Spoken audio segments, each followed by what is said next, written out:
These are new cushions, but they're a little. They need to be broken in. Cushions need to be broken in. Okay, are we ready? Ready. We are good. Okay. So welcome to Northern Perspective, episode 05. Okay, so this is a debrief with context of North Glengarry's October 27th council meeting. So today, Mayor Jamie MacDonald is going to walk us through the October 27th meeting that was centered around governance renewal, community partnerships, and infrastructure planning. Council also addressed some issues ranging from the use of strong mayor powers and emergency preparedness to recreation facilities, etc. So welcome, Jamie. Thank you. So strong mayor powers and local autonomy. Council delegated the use of strong mayor powers for the 2026 budget, but also passed a resolution formally opposing their imposition by the province. So this shows that compliance with legislation and still defending local democracy. So do you feel that these powers change the way that North Glengarry operates, or will the township continue to rely on its tradition of collaboration? Yeah, the latter for sure. I've been very fortunate since this is my fifth term, and we've always had good councils that work together, for the benefit of the whole community.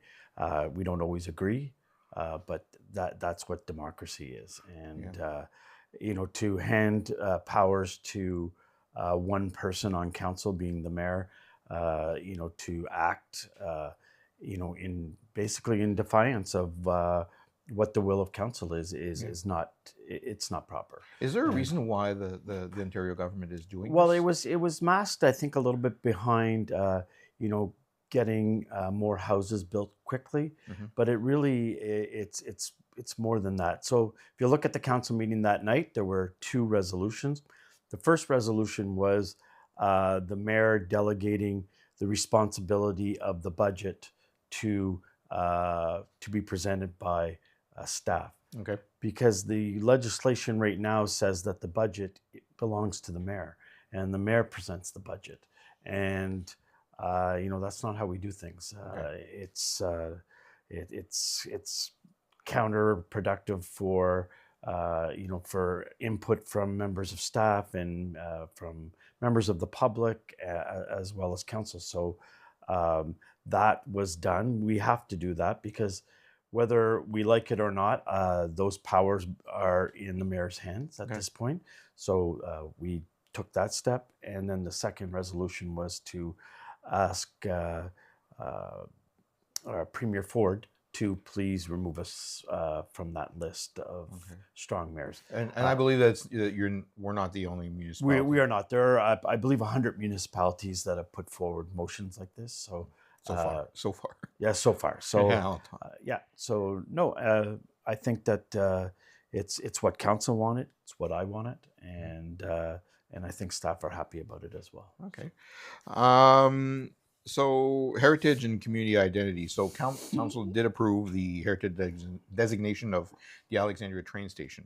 And debate continues around the Glengarry County Archives designation, probably because the county archives the building is jointly owned with South Glengarry. So both township councils have concerns about financial and operational burdens for this particular heritage designation. So how do you see this joint ownership complicating the decision-making process? And do you think there needs to be a clearer framework for the two townships of handling co-owned properties? It's not the first time that we. Yeah. No, for sure. And I think that the archives, the Glengarry Archives, is a true example of two municipalities working together. We have a Glengarry Archives Board of Directors, of which there's two members of the South, two members of the North, two at-large members from each municipality, and then Alan himself. We work very well together, and I will say that the problem that came from this is absolutely our fault. We went ahead with the designation without consulting South Glengarry on it. They just, at their meeting, they didn't understand what the repercussions would be of it. There aren't any repercussions, and our staff will be presenting at the next meeting to go through all their questions and to make a presentation based on what's involved with designating a property. I feel bad that we didn't think of it at the time, and I did apologize to Mayor Lachlan MacDonald and to Deputy Mayor Martin. I think it was, in hindsight, obviously they're partners in the building. We Yep. should have, but so yeah, it's made a mistake, and let's drive forward. Yeah, because it is a staple, and it is an important building in the area. Yeah, You and know. and both municipalities have been happy with how it's operating. It takes very little money to operate that building, and again, it's so very vital to not only the municipality because we store our records there, and we have to store our records as part of the Municipal Act, but also very important for all our history that we have. Absolutely. So good. Recreation and infrastructure's resilience. So the Glengarry Sports Palace finally officially restarted ice making after the installation of its new chiller. So it's a really big win for local recreation following earlier equipment failures. So what lessons did you feel that the township learned from this infrastructure failure in terms of planning for future recreational facility upgrades, and how do you balance sort of an immediate emergency fixes like this with the need for long-term capital planning? So, I will say that we do long-term capital planning, and in this case, the chiller, it's part of it was part of our plan. Unfortunately, it died 2 to 3 years prior to its end of life. Yeah. And generally we're given it's 15 years. It will be end of life. Most times those things go usually to about 20 years. Okay. And so this did catch us by surprise. We did have money in our reserves, that was put aside for doing the Maxville. We're gonna have to tear up the surface there, just like we did here. Okay.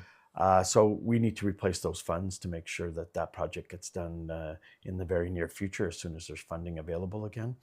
So we have to prepare for that. So in the perfect world, you're always putting money away for the future. We do that with water and sewer. We got good healthy reserves there. But now the chiller's done for the next no, exactly. few years, so that doesn't have to be replaced in a few years. Yeah, that's right. So we're doing a little bit of catch up right now, but when that time comes, we don't have that to replace. So. Okay. So mental health support for fire services. The fire department secured a $25,000 grant to expand mental health programs, including peer support and family engagement for first responders. So what specific programs or training will this $25,000 grant allow? So it's part of a large program. There are many, they can tap into many resources on this. I'll use one of them as an example, the Wounded Warrior program. Okay. That deals with post-traumatic stress disorder. And, something that we oftentimes don't realize is, our volunteer fire department go into situations at motor vehicle accidents and homes, and they see things that we really shouldn't be seeing. And of course. it's so we need to deal with that, and there's pressures on when they head out to a fire. The family worry about them as well. So I think it's a really good program. Chief Roy was able to secure that funding, and we're going to deliver some help and hopefully learn from this, the money that we're getting this year. And I'm not sure if you were watching the council meeting that, members of council were interested in seeing, some funds put aside in the future as well to make sure that we're taking care of our first responders. Yeah, that is important. So winter maintenance and intermunicipal cooperation. The renewed winter maintenance agreement with the United Counties of SDG included adjusted routes to improve efficiency. So what improvements can residents expect under the updated winter maintenance agreement this year? Yeah, so we've had this ongoing with the United Counties. It's, there's times that prior to this agreement that we were driving over roads with our plows up that, Okay. we could have been plowing. And so it makes it easier for the counties and for us to always have our shovels down and making sure that we're not going over something twice during a snow event. So one of the upgrades, I think, is they're going to download and take over the winter maintenance of McCormick Road, Power Dam Road. Okay. That is a longer road. It connects to the county road between Glen Robertson and Delkeys. And that was a township before that had that responsibility. Yes. So, and for our part, we're going to take over County Road 21, which is locally known as the Lahill Road. Okay. Our garage is right off of Lahill Road, so Okay. we're able to get to that very quickly. And these aren't just done as there's a lot of thought process that goes into this. Yeah. There's a bigger road count of cars Okay. on Power Dam McCormick. It's unbelievable how many people use that road to traverse to Alexandria. Yeah. So it's important that we're plowing 24/7 on those kinds of roads that have a high car count. So this is basically sort of a same services, but a redistribution of service per se. That's right. Yep. Okay. Yep. And there's also, here I have in my notes, community support and social pressures. So council discussed Saint Vincent de Paul's growing needs for the space to handle increasing donations and food hampers. So this reflects wider community needs. So can you say more about this and how the township is planning to support partners like Saint Vincent as demand for social services continue to grow?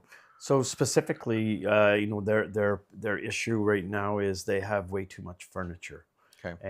And they need to move that. And it's unfortunate that many people during the weekend or when they're not open drop off furniture, and some of the furniture really is not it's not usable. Mm-hmm. And so they need a place to either get rid of it or to give it for free. So, and it's hard to in their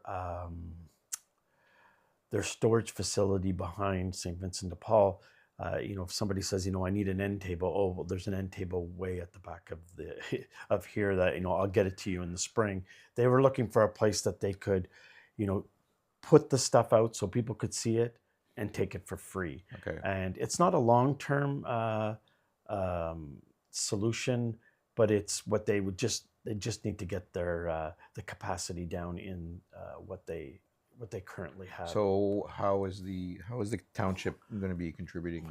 Well, they were wondering, first our rare building is, they thought maybe our rare building was empty, but it isn't. We're using that currently.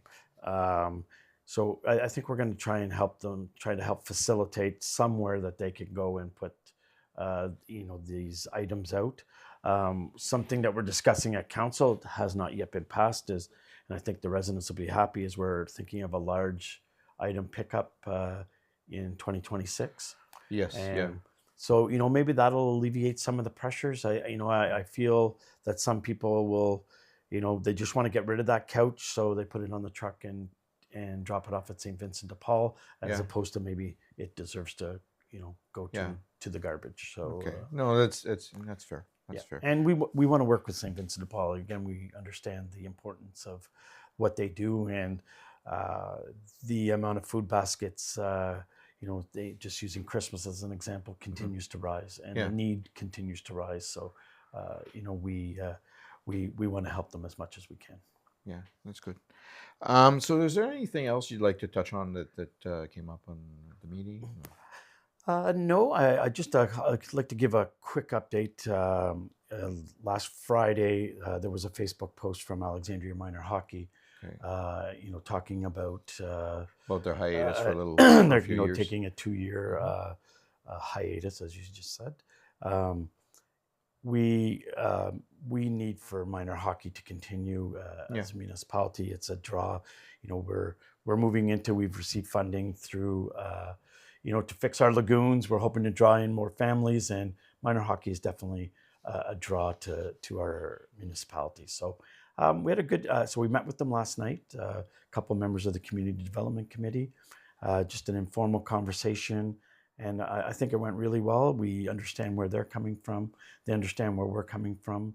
So they have some district meetings coming up, and we've discussed again meeting in mid-November again. Is it a question of funding or volunteers? It's not a question of funding. It's a question of of low attendance. Low registrations. Sorry. And that's something that's happening all over Canada. Okay.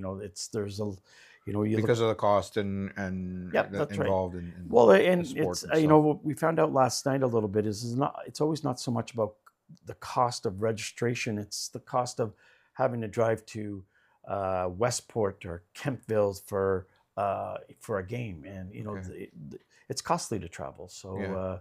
That's what we're hearing. That's what we're hearing from them. So we're hoping to see some changes, and we're going to work with them and see what we can do to help. Yeah, well, the municipality's always been involved, quite, for example, with the skate park and the wonderful park we have here. So they've always been involved in helping folks to be able to entertain their kids and for sporting events and for sports itself. So. And lastly, just today, we at 10 a.m., we have a committee of the whole meeting. We are going to be discussing budgets. Okay. And for us, it's not a budget meeting. It's just for staff to give us an idea of what's coming. So when is the budget sort of? We'll get the budget package at the end of November. Okay. And the first meetings will be in the first week of January. To pass a budget. So this is to kind of give us fair warning on what's happening. I think that we're going to be under some pressure this year. Yeah. We're looking at insurance going up 9% again. So these are the pressures that we're trying to alleviate. So you're robbing Peter to pay Paul sometimes, and and we just discussed wanting to put money away for the future. So there's lots of and just like anything else, tax increases. The cost of living goes up, and if we want to have decent service in front of our road and our house, then someone has to pay for that. No, absolutely. So okay, so finally, well, we're going to be asking the public if they want to weigh in on Northern Perspective. So we're going to ask you to put forth, we're going to do a Facebook post and maybe some other social media, but we're going to ask you to put forth one question. We'll start with one per episode, and maybe we'll do more. Okay, that you can ask Mayor MacDonald, and we ask that the question be relevant, concise, and of course respectful. So we want to give people of Glengarry, of North Glengarry, a place that they can, give them a voice per se. So watch on social media to see that. There'll be a post. I think we took a photo of you doing something like this here. Yeah. So I'll probably have some type of speech bubble per se, And this is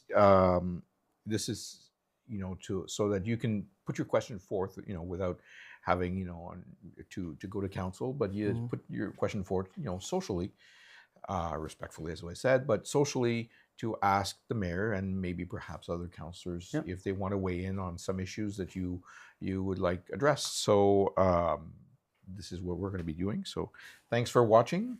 Spread the word, and as they say, please smash that subscribe button on YouTube, and we will see you next time. Thank you, Jamie. Great. Thank you. Cheers. And we're out. All righty.